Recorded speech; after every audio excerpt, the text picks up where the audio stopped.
J'ai vu Partir un jour, le film de la cérémonie d'ouverture du Festival de Cannes, et j'ai un truc à vous dire, c'est un navet. Bon, un faux navet, ce n'est pas la 2, ce n'est pas Taxi 5, le film n'est pas mauvais, mais pour moi, il n'est pas à la hauteur d'une cérémonie d'ouverture à Cannes. Et au final, c'est ça le réel problème, parce que s'il était sorti un mercredi en salle comme tout autre film, on se serait dit, ok, c'est cute. Ça aurait été une comédie dramatique et romantique mignonne, mais là, vu le contexte, ça passe pas. On s'attend à un banger, à prendre une claque, et pas du tout. D'ailleurs, sur le chemin du cinéma, j'avais vu une story d'un journaliste ciné qui avait dit que c'était un calvaire sauf les 5 dernières minutes.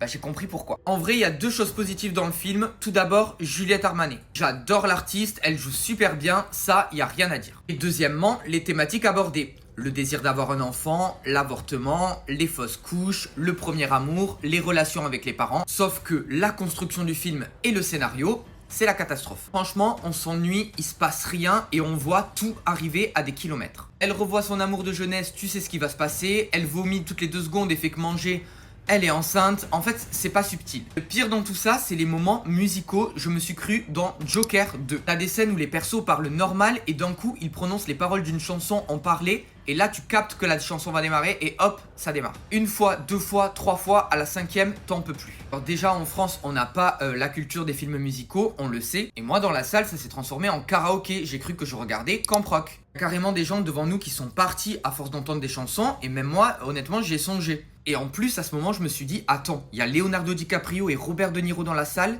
Et ça représente le cinéma français, c'est pas possible. En plus, pour les chansons, il fallait avoir un peu les refs.